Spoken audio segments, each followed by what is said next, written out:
Hello and welcome to Cracking the Rich Code, the podcast. I'm your host, John Verico. And today, again, I am so excited about meeting yet another author in this fabulous series. Uh, and I'm particularly interested in Lidia Piccolo because she is a woman after my own heart. She is a leadership and peak performance coach and also focuses on topics of resilience, which are topics just very close to my heart. I can't wait to learn more about her. So let me bring her in. And by the way, she's in volume 18, which will be coming out soon. It's not yet out as of the time of this recording, but you'll be looking forward to grabbing that issue once you get an opportunity to meet Lidia Piccolo. Lidia, good morning. How are you today? I'm fantastic. How are you? I'm doing terrific. If we're any better, I'd have to be twins to enjoy it. I've never heard that. That's funny. Oh, And you can thank you use for it. the opportunity. I Oh, will no use problem. Yeah, you can use that. I won't even charge you a commission on it. How's that? it. Thank you. So Lydia, we had a brief opportunity to speak just before we came on, and I started to learn a little bit more about you. You're up in Canada. You're a leadership and peak performance coach, and I want to know a little bit about how you kind of evolved into that role, and then we'll talk about your chapter in the Cracking the Rich Code. Thank you, John. And again, thank you for this opportunity. I'm really grateful. So I would say for me, I've had the pleasure of being a leader for more than 10 years. And I've had so many amazing mentors and leaders that I look up to. And what I realized is that in order to get the best out of somebody, in order to really, you know, help them achieve their goals, help them, be guided in the right direction, help them understand the bigger picture of what they're doing, it's all about leadership. It's all about connection and tapping into the person that you are working with. There's no cookie cutter approach when it comes to leadership and getting the best out of somebody. Oh, And that is such an important point because so many people say, "Oh, well, this is the style you should use," and all that. But you have to be flexible as a leader to be able to adopt your style to whatever works best for the person that you're working with. yes, yes. And so what I realized is, you can be somebody who knows how to do something in a organization, and you can perform in an intense environment. But in order to really get somebody to perform, you know, consistently, because everybody has bad days, complex things happen, issues happen, you bring your whole self to work, right? So you have maybe stuff going on in your Perfect. personal life, etc.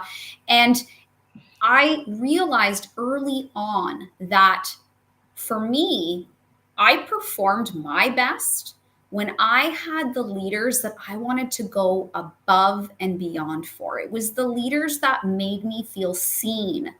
And I would work happily extra for those leaders because I just didn't want to let them down. They believed in me and they made me believe in myself. And I was early in my career when I saw that there was some leaders who tap into that. And then there's other leaders who don't. They're more what I call Not so much. transactional, right? Transactional leaders. Nothing to say, but transactional. And I started to notice that it wasn't just me; it was other people around me that would really thrive and be excited to go to work because of these leaders. And I was lucky that I had this early on in my career because it set something within me that made me feel like I want to be that. I don't know how to be that. I don't know what that is, but there's the magic there, and I want that. So as I progressed in my career, I was able to model a lot of what I saw, and I thought, okay, my favorite part about leadership is the one-on-one connection, is the helping people achieve their goals. And it's beyond what I call the tactical stuff. It's Right. beyond, doing that task at hand. It's deeper than that. It's what's going on within them. Are they having any issues when it comes to imposter syndrome? Are they feeling like maybe something is blocking them from doing this thing? Maybe they don't believe in themselves. Maybe they feel intimidated. Maybe they feel like they're lacking presence somehow. All of And these things. I'm sorry, you're talking about the people who are not good motivational leaders, or right, the people that need to improve. I'm talking about people who want to get even better than what they're doing. Got So it. Okay. I feel like there are people who can perform and do something for, at a good level. But if you want to get beyond that, you know, being able to understand what makes you tick and being able to understand what holds you back potentially is so key, because that can help you thrive further in your career. And for me, I was able to learn from people around me, leaders that were amazing. And when I became a leader, I said to myself, I want to really build strong connections. It's all about the people when you're a Yeah. leader. It's not Mhm. about you, it's about helping the people around you rise. And so Yeah, I'm exactly. very much people first. And so I as knew we were on the same page. yes. So when I became a leader, I loved it. And then I thought, how do I teach other people the things that I learned? And that's what motivated me and inspired me to become a coach, because I want to take it a step further. I want to show people how they can, be more resilient leaders, how they can, get out of their own way sometimes when it comes to things that are holding them back, and help their teams grow and thrive. So that it was like twofold for me. Yeah. Isn't it amazing the people that we wind up working with, early in our career, how much they influence us? And you have, I was a bullied kid in youth. And so Sorry to hear that. um, when I got into the workforce and I saw bullying type behavior, Mhm. my focus was to do what I can to counter that, so that the people in the workforce weren't made to feel less than. The Mhm. people were made to feel that they mattered and they made a difference. And then I found that there were actually some bosses in there, some leaders in there, real leaders in there, who were able to exemplify that, who made people on the workforce feel like they mattered and that they made a difference and that they were important. And as I was coming up, it was okay, I want to emulate this behavior and I don't want to emulate that behavior. And so I think that's what we do, right? We actually grow based on what we experience, and we bring those behaviors that make us feel good and that inspire us to do better. And those are the behaviors that we want to try to emulate. And sometimes, like you said, you can't necessarily isolate exactly what it was, but sometimes there's a little cue in there that will give you a direction. And you know, I think I would have loved working with you and or Oh, for thank you. you. Wise. Wise. Thank you. But it's really, like I said, sometimes we even learn more from the people who are horrible leaders about what not to do. Yeah, yeah. I've been really fortunate, to be honest with you, where I've had really good ones, honestly. Well, I think, and I'm not gonna. I'll say this. It could be just because you're in Canada, and I say that because throughout my career I've worked with professionals from many different countries, and Mm. every time I've worked with Canadians, they've always been enthusiastic, supportive, and motivational. Oh, that's and um and so I think it's just kind of inbred in you guys up there above the you're border. a nice people. It's true. But yeah, there were sometimes I was doing some training with a group, an international group, and the Canadian folks. I tried to tell them, okay, you need to shut up, sit down, and sit on your hands. You cannot volunteer for anything else. You you you're setting great examples, but give somebody else a chance to shine, because you guys are just jumping up there and volunteering to take on the hard stuff and doing a great job at doing it. And so yeah, okay, now back down because you're so good. Anyway. So all of that. Now you said that you were in leadership positions for 10 years, and one of the things that I noticed, your chapter is called Unleashed: 5 Keys to Mastering Yourself. Mm. And so I'd like to know a little bit more about that. And from what I understand and a little bit that I learned about you, you said that you used to want to control everything in your Mhm. environment, and now you've learned a little bit of different focus. So can we talk a little bit about that? Yeah, I'd love to. So I think for me, and this is how I also coach as well, it's more than the external environment. It's much deeper than that. I believe, and there's the famous saying that we don't see the world as it is, we see the world as we are. So when you're able to tap into what's really going on, the inner world creates the outer world. And so for me, I grew up wanting to have a lot of control on my external circumstances. Um, Everything had to be perfect. I was really focused on having, having, I think I was overly focused on everything external. And I realized it was because of my own deep seated insecurities growing up. And, I realized that it's not about what's happening externally, it's actually what's happening internally with me. And so once I started to do some of that inner work in my early adolescence, like high school, university days, is when I was actually able to change my life. I was able to let go of everything externally because I have control internally. And the truth of the matter is So you can only critical. control yourself. You can't control anything else. Right. We can't always control the things that happen to us, but we control how we react to them or how Right. we let them affect us. Right. Yes. Was it Maya Angelou said we can't be we something about we can't control everything that happens to us, but we can choose not to be lessened by it. I love that. Yes, yes. So it was only when I started to do that internal work is when I was able to completely change my outer world. Whereas I early on thought I needed to control my outer world so that I internally can feel good. And how wrong was I?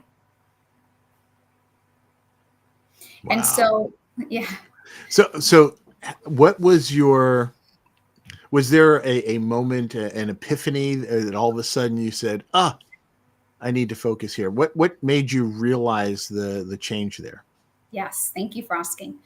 So I was very much somebody who was a high achiever. And so I was in my high school, I got straight A's. I worked a part time job. I went into university. I worked nearly 40 hours a week in university while maintaining a straight A average, while making sure that I tried to have a social life.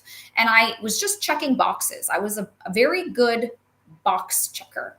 And Mm, I remember this moment, and I talk about it in the chapter.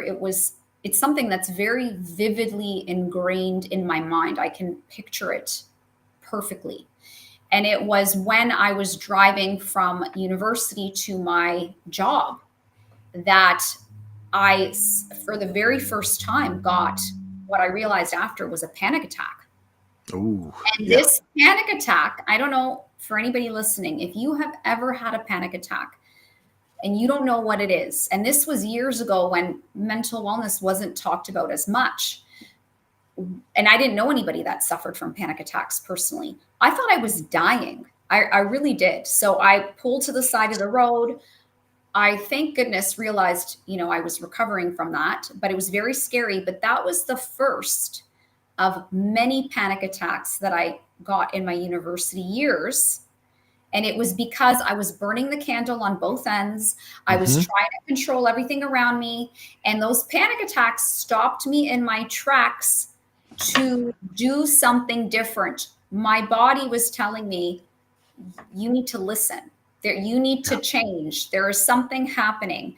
So it was only when I was forced to slow down and do something different to address what my body was telling me, is when I dove into my inner world, and I was able to discover everything that I share in the chapter, which has helped me transform my life. And that's why I'm so excited to help other people, because I'm sure I'm not alone in how I faced these circumstances. Yeah. And if I can help even one person when it comes to how their mindset is, things that they can do to help themselves so that they can thrive, then I feel like I experienced a lot of those challenges for a reason, which is to help others. Well, that is um, so enlightening because I, I have experienced panic attacks as well, and I know exactly what you're feeling. We tend to overcommit ourselves. We take on so many things, and we feel that we need to do so much. And that kind of goes back to what I said earlier, kind of overcoming that feeling less than, right? Or Mhm. comparing ourselves with others all the time. And society kind of tells us we need to do that, right? You're not cool unless you can do this. You're not good enough unless you own that. You're not enough unless you buy this product, or you're going to be looked at oddly. And so the fact that we get to a point, we are always trying to either do or obtain or achieve because society tells us to do that, and we beat ourselves up and we overcommit. And then when we find ourselves maybe missing the mark, or we're doing all those things but we're just not happy, the body just goes, "Nyeh, just just stop." And we got to Mhm. listen to our body because our body's going to tell us exactly what we need. And panic attacks are, I was going to say frightening, but duh, it's really what it is. I mean, but they are such an eye opener, and I'm sorry that you had to go through that for your epiphany. But so glad that you've come to where you are now in your life and where you're going. So, by the way, everyone who's listening, we are having a delightful conversation with Lidia Piccolo, who is a peak performance and leadership coach in Canada, but I guess works with clients all around the world. Mhm. And so, what kinds of folks do you normally like to work with? Yeah. I love to work with professionals, leaders, entrepreneurs, people who are really serious about changing their life, people who are, busy, people who have a lot going on. And most importantly, though, it's people who are serious about transformation, people who know that they want to up level, people who want to perform at their highest level, people who want to change their perspective. I am so excited to work with people within that range.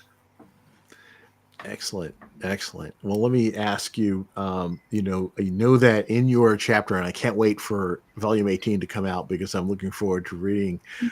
"Unleashed: 5 Keys to Mastering Yourself." So, what are these keys? What are the steps that kind of open the doors for folks? Okay, so for me, again, this is what worked for me, and I continue to do these practices. I've been doing them for more than 15 years now, and they have literally transformed my life. And the You're trying to first thing, make me do math. You say 10 years this, 15 years you're that. I'm you're like, you're trying to very figure out my age, yeah. no, you're very young looking. I'm just trying to say, like, she started as a zygote here. What is this? Started when I was 5. Okay, five Okay, years there old. we go. All right, yeah. So basically, the first thing I needed to do, And I dove into every self-help book at the time that was available, did tons of research, and I realized that what I was avoiding was my own inner dialogue, my own inner thoughts, which was causing the bubbling in the external world. And so the first step to unleashing your own inner mastery is morning silence. And you think, okay, everybody talks about meditation, morning silence, but for a lot of people, sitting in silence for even 5-10 minutes could be hard, especially if you're not used to it and you hear and you feel and you have thoughts coming up that you don't want to address or face. Mhm. And so I, every single morning before anybody was awake in my house, and I still do it to this day, I have now worked my way up, but I would suggest, you can even start with 5 minutes a day. I do it 20 minutes every morning where I sit in silence for 20 minutes. And at first, when I started this practice at 5 minutes a day, it was hard because I started, really understanding my thoughts. And it was only when I was a few months in that my thoughts started to get less and less. I started to really experience peace. And when a thought does come up, I acknowledge it, but then it goes away. And here's the other beautiful thing that I learned during this is I started to see the patterns of my thoughts. I started to, see the thoughts that were making me anxious, that were, I started to get to know myself better instead of just like shoving it down and keeping myself busy in the external world. Right. And so it was almost like I was doing forensics with my thoughts. I was really sort of excavating the dust and really taking a look at myself for the very first time, my inner world. And I feel like that created a lot of peace. It helped me understand myself for the very first time, which then brings me to the second step. And these are all chronological. And this is how I actually adopted it. Once I started doing the morning silence, then I did something else. And it's this. I realized I need to own my own story. And what I mean by that Oh, is beautiful. instead of trying to blend in with everybody else, feeling, shame about panic attacks, feeling shame about not feeling worthy enough, not feeling like I belonged, which is why I wanted everything to be perfect in my external world, because I didn't want to feel like I was different. I realized that actually everybody's different, and that's a beautiful thing. And when we embrace our authenticity and who we are, that is our superpower. And Yeah. that is how we shine light on others and give permission for everybody to own their stories, right? So it was like being comfortable in my own skin for the very first time, being like, hey, okay, I don't personally know anybody at that time that suffered from panic attacks or that feels unworthy, but I can't be the only one. Like, if I maybe share some of my story or what I'm going through, that might help other people. And so I sort of, instead of hiding those things about myself, I started talking about them more. And that gave me the confidence to realize, number one, I'm not alone. And number two, when we are vulnerable and when we share who we are and we let others see who we are, it builds connection. That Yes. is when true connection happens, right? And in this social media filtered world where nothing is real, isn't it a beautiful thing when someone shows you really who they are? And that Hmm. translates into leadership too. When you really see a leader for who they are and they show you their humanness, that Yes. when you will do anything for that leader, because you're just like, I will work with you anywhere because I believe in you. And then those leaders, it's not about them. They shine the light on their team, right? Yeah. That humanity is such a critical piece, such a critical piece. So before we run out of time, Yeah, yeah, yeah. uh, let's talk about what's step three, or was step three the sharing? So step 3 is what I call let and accept. And Mm. so it's really about letting go of that control. It's you can only control yourself. When I stopped controlling everything around me, and it's what you said, you know, I think when we were talking earlier, you only have control over how you respond and how you react to things. I cannot control if somebody else is having a bad day. I can't control if, there's lots of chaos around me, but I can always choose how I show up and how I respond. And when you are focused on your own actions and how you respond, you are to a certain extent always in control of your circumstances. And so it's that mindset shift. And I talk more about it in the chapter. The other thing, the 4th step, is what I call morning mirror. And as silly as this sounds, this has been profound for me. So every single morning, I go, and when I'm washing my face, I look myself in the eye. And there's a power to look at, like, you can look at the science behind this, but when you look yourself in the eyes, in the mirror, Mm. and you say something to yourself because you trust yourself, you believe what you're saying. And so every morning, no matter how I'm feeling, I will say 3 I am statements where if I'm having a morning where I think, oh my gosh, I'm going to have a tough day today, I will say, I am capable of doing hard things. I am strong. And even if I don't know how to do something, I am resourceful and I can figure it out. Like, it's simple things like that, but it's empowering. And you trust, here's the thing, that's the key. You trust your own voice as well. So when you say Yeah. something, it has power. And then your body and your mind, your subconscious mind, is saying, okay, I believe it. And when you do that over time, wow, the narrative that you are ingraining in your subconscious mind is powerful. So I claim that first thing in the morning. The other last one is what I call then what? It's the then what concept. So something that was always holding me back is fear of failure or fear of things not going right. Look, trying something and it not working, and then what? Oh my gosh, am I going to look bad because it didn't work? Or what are people going to think? Or all that white noise that all of us, most of us, have gone through in our lives. Yes. So I started walking myself through the if this happens, let's say if I start a business, or let's say if I want to do this project and it doesn't go right, then what? Well, okay, then I will find another way. I will partner up with somebody who knows how to do it. I'll get a mentor. Okay, then what? Then I'll go in a different direction, and I'll basically, by the end of your then what's, you realize Mm-hmm. that you will be okay, even if it's not what you initially thought. You will find a way. It's not the end of the world. And you talk yourself out of the fear, almost like you have the fear and it's coming with you along the way, but you're not going to let the fear stop you. And that's the key.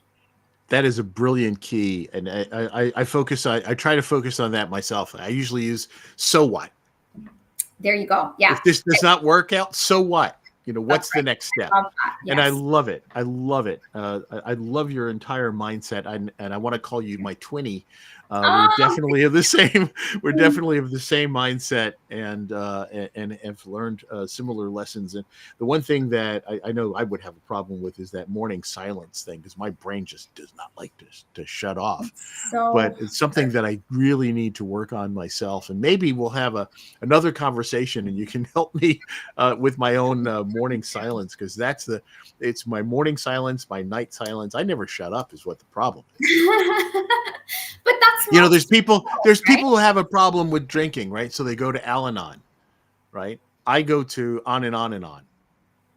It's for Oh, people that's who so talk too funny. Yes. much. Okay. Yes. Hey, we've had a delightful conversation with Lidia Thank Piccolo. you.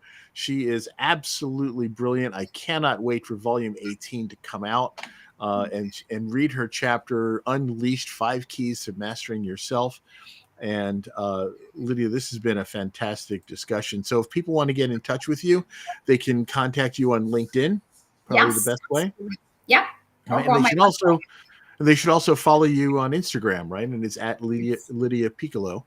and they can find you there. And that information will be in the show notes, as well as your website, which is lidiapiccolo.com.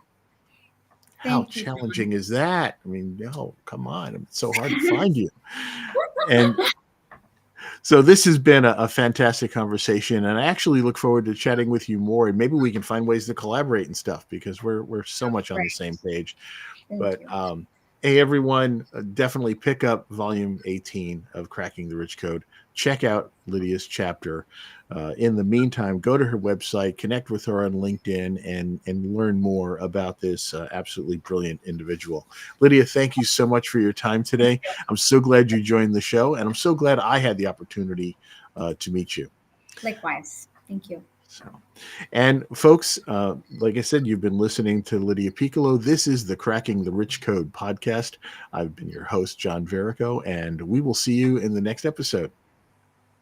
Take care and have a great day.